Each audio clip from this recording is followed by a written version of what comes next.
اللہ وبرکاتہ۔ اہلا و سہلا مرحبا بکم۔ کیسے ہیں سب اہل القرآن؟ الحمدللہ رب العالمین۔ آج ہم بہت خوبصورت دعا پڑھنے جا رہے ہیں اور اس میں اللہ کی رحمتوں کی بہت سے خزانے ہیں۔ اللہ تعالیٰ ہمیں ان کو سمیٹنے والا، ان کو لینے والا بنا دے، آمین۔ بہت خوبصورت دعا ہے آج، اور ہم صبح شام کے اذکار پڑھ رہے ہیں نا، تو یہ دعا کو دیکھتے ہیں۔ لا الہ الا اللہ وحدہ لا شریک لہ لہ الملک ولہ الحمد وہو علی کل شیء قدیر۔ اللہ کے سوا کوئی معبود نہیں ہے، وہ اکیلا ہے، اس کا کوئی شریک نہیں، اسی کا ملک ہے اور وہی حمد کے لائق ہے اور وہی ہر چیز پر قادر ہے۔ یہ سنن ابی داؤد کی حدیث ہے۔ آپ صلی اللہ علیہ وآلہ وسلم نے فرمایا، جو شخص صبح کے وقت یہ کہہ لے تو اسے اولاد اسماعیل میں سے ایک غلام آزاد کرنے کا ثواب ہوگا، اور اس کے لیے 10 نیکیاں لکھی جائیں گی، اور اس سے 10 غلطیاں مٹا دی جائیں گی، اور اس کے 10 درجات بلند کیے جائیں گے، اور شام کے تک کے لیے شیطان سے حفاظت میں رہے گا۔ اور اگر وہ شام کو یہ کلمات کہے گا تو کیا ہوگا؟ صبح تک حفاظت میں رہے گا۔ اتنے درجات اور اتنی خوبصورت باتیں ایک دعا کو ایک دفعہ پڑھنے سے، سبحان اللہ۔ اور دیکھیں، اولاد اسماعیل میں سے ایک غلام آزاد کرنا، غلام آزاد کرنے کا آج کل ہمیں اتنا تصور نہیں پتا چلے گا نا، کیونکہ ہم دیکھتے نہیں ہیں، لیکن آپ صرف یہ تصور کریں کہ اگر آپ کسی کو اس کے سارے بیسک رائٹس دے دیتے ہیں کہ جاؤ تم اپنی مرضی کرو، کسی کو آزاد کر دینا، اس کو خوش کر دینا، کتنی خوبصورت، کتنی سچی سی خوشی آپ کے اندر آتی ہے نا، اطمینان آتا ہے کہ آپ نے کسی کے لیے کچھ آسانی کی۔ پھر اگر آپ اس کو اس طرح دیکھیں کہ ایک غلام آزاد کرنا کافی ایکسپینسو بھی تو ہوتا ہے نا، آسان نہیں ہے۔ حضرت بلال بن رباح کو کس نے آزاد کیا تھا؟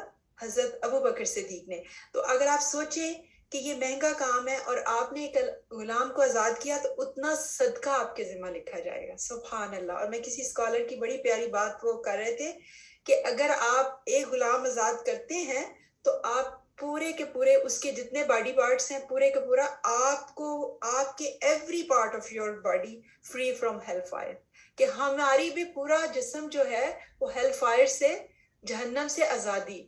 اتنی بے پناہ اس پیاری سی دعا میں چیزیں اللہ سبحانہ وتعالیٰ نے دے دی ہیں، اور پھر 10 نیکیاں ملتی ہیں، 10 درجات بلند ہوتے ہیں۔ آپ بتائیے کتنا مشکل ہے نیکی کرنا اور کتنا آسان ہے برائیوں میں ملوث ہو جانا۔ اللہ تعالیٰ ہمیں ان سے محفوظ رکھے، آمین۔ اور پھر 10 درجات بلند ہونا، 10 درجات بلند ہونا، ایک سجدہ ہم کرتے ہیں خلوص دل سے تو ایک درجہ بلند ہوتا ہے۔ تو جب ہم اس سے 10 درجات بلند ہوں گے، اور 10 درجات کی بلندی کس چیز کا سبب بنتی ہے؟ اللہ سبحانہ تعالیٰ کی قربت کا۔ اور آج سسٹر خالدہ کی عریقیات میں آپ نے سنا نا کہ شکر گزاری بھی درجات کی بلندی کا باعث بنتی ہے، تو ہم یہ دعا پڑھ کے بھی اللہ کا شکر ادا کریں گے کہ اس نے ہمیں یہ اتنی پیاری دعا دی۔ پھر آپ کو سب کو پتا ہوگا کہ اس دعا کے بارے میں آلریڈی تھوڑی سی انفارمیشن دیا کہ نستعین میں اور بھی احادیث اس کے بارے میں ہے۔ مسلم کی حدیث ہے جسے حضرت ابو ہریرہ رضی اللہ تعالیٰ عنہ سے انہوں نے اس کو روایت کیا ہے کہ اگر 100 مرتبہ پڑھیں گے تو کتنا اجر ہے، اس کو ملٹیپلائی کر لیں۔ پھر نماز فجر اور مغرب کے بعد پڑھنے کا اجر بے پناہ ہے۔ میں اتنی ڈیٹیل میں اس لیے نہیں ہم جا سکتے کہ ہمارے پاس ٹائم کم ہے، لیکن آپ ایاک نستعین سے حضرت ابو ہریرہ والی حدیث پڑھیں گے اور 100 ٹائم اس دعا کو پڑھنے کا اجر ضرور جانیے گا۔ بہت بے پناہ ہے 10 غلام آزاد کرنا اور اتنی زیادہ نیکیاں سمیٹنا۔ تو اس دعا میں کیا ہے ایسی خاص بات؟ سبحان اللہ، اتنا اجر صبح ایک دفعہ پڑھنے سے، یا فجر کے بعد 10 دفعہ اور مغرب کے بعد 10 دفعہ پڑھنے سے۔ تو اس میں 5 کلمات ہیں جن کو جمع کیا گیا ہے۔ پہلا ہے لا الہ الا اللہ، افضل ذکر ہے نا، کہ سلسلہ صحیحہ کی حدیث ہے، البانی رحم اللہ نے اس کو بیان کیا، اس کا میں صرف مفہوم بتا رہی ہوں کہ لا الہ الا اللہ افضل ذکر ہے۔ کیسے؟ کہ اگر آپ اس کو سارے 7 آسمان 7 زمینوں کو اگر ایک ترازو کے پلڑے میں رکھیں اور دوسرے میں لا الہ الا اللہ کو رکھیں تو اس کا وزن زیادہ ہوگا۔ سبحان اللہ، اتنا زیادہ اس کا اجر اللہ سبحانہ وتعالیٰ نے رکھ دیا ہے۔ اور پھر یہ کیا ہے؟ لا الہ الا اللہ کیا ہے؟ جنت کی کنجی بھی ہے نا۔ ہم سب کو پتا ہے کہ جس کو مرتے وقت کلمہ نصیب ہو گیا وہ جنت میں جانے کا باعث یہ کلمہ بنائے گا نا اس کو. تو اور پھر اس کی وضاحت آپ اس طرح بھی سوچیں دل میں کہ اگر جس کے دل میں رائی کے برابر بھی شرک ہے تو وہ جنت میں نہیں جا سکتا. تو یہ لا الہ الا اللہ کیا کرتا ہے؟ ہمیں شرک سے بچاتا ہے. ہم اس کو جب اس کو اپنی زندگیوں میں لاتے ہیں، یہ تبھی لائے گا کہ ہم اس کو موت کے وقت بھی تبھی نصیب ہوگا اگر ہم اس کلمے والی زندگی گزاریں، یعنی شرک سے پاک زندگی گزاریں، اللہ کو ایک مانیں گے ہی تو یہ مرتے وقت بھی نصیب ہوگا انشاءاللہ. اللہ سے دعا ہے ہم سب کو نصیب ہو، آمین. وحدہ لا شریک لہ، اکیلا ہے، اسی کے لیے ساری طاقتیں ہیں، اسی کے ذمہ سارے انتظام ہیں، وہی سب کچھ کرنے کا حقدار ہے. ساری طاقتیں اللہ کی طاقت کو محسوس کریں، آیت الکرسی کو ذہن میں لائیں. ساری حاکمیت اس کی زندہ اور قائم وہ ہے. ہمیں تو ایک چھوٹا سا کام کرنے کے لیے بہت سے سہارے چاہیے.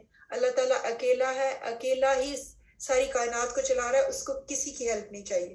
لہ الملک، اس کے لیے ہر چیز کا وہ مالک ہے، چاہے وہ سمندر میں ہے، خشکی میں ہے، ہمیں نظر آتی ہے نہیں نظر آتی، کیا ہے؟ اللہ سبحانہ تعالیٰ ہر چیز کا مالک ہے. اور ملکیت اتنی دفعہ قرآن میں یوز ہوا ہے، پوری ایک سورت ہے. کون سی؟ سورۃ الملک. تبارک الذی بیدہ الملک وہو علی کل شیء قدیر. اللہ ہی کے پاس سب کچھ ہے اور وہ ہر چیز کا مالک ہے. ہم تو کسی کو کچھ دے نہیں سکتے. ایون دیکھیں ہمیں بہت عزیز ہے نا عزت. اللہ سبحانہ وتعالیٰ کہتے ہیں وَتُعِزُّ مَن تَشَاءُ وَتُذِلُّ مَن تَشَاءُ بِیَدِکَ الْخَیرُ اِنَّکَ عَلیٰ کُلِّ شَیْءٍ قدیر. ہمیں دنیا میں بہت عزت چاہیے، اللہ سے مانگیں گے. اللہ کے کلام میں ہی سب کچھ ہے، اور اس کلمہ توحید سے ہمیں دنیا اور آخرت میں عزت ملے گی. جب اسی کے ہاتھ میں سارا کچھ ہے تو ساری تعریف بھی پھر اسی کی ہو گئی نا.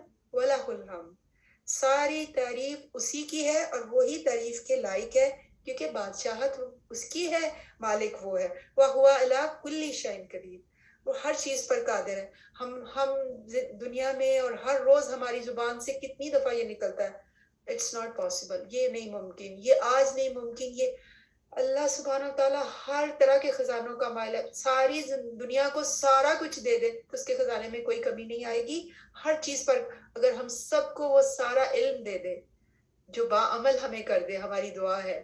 دعا سے کہتے ہیں نا تقدیر بدلتی ہے. آج سسٹر خالدہ نے ریکیپ میں کتنا اچھا یہ ریمائنڈر تھا کہ دعا سے تقدیر بدلتی ہے. تو ہم اللہ سے اس کی ہر طرح کی بھلائیاں مانگیں گے اور اس دعا کو اور کلمے کو اپنی زندگی میں لائیں گے تاکہ ہمیں اللہ کا قرب حاصل ہو اور دنیا اور آخرت کی کامیابیاں ہمیں نصیب ہوں. آمین. السلام علیکم ورحمۃ اللہ وبرکاتہ.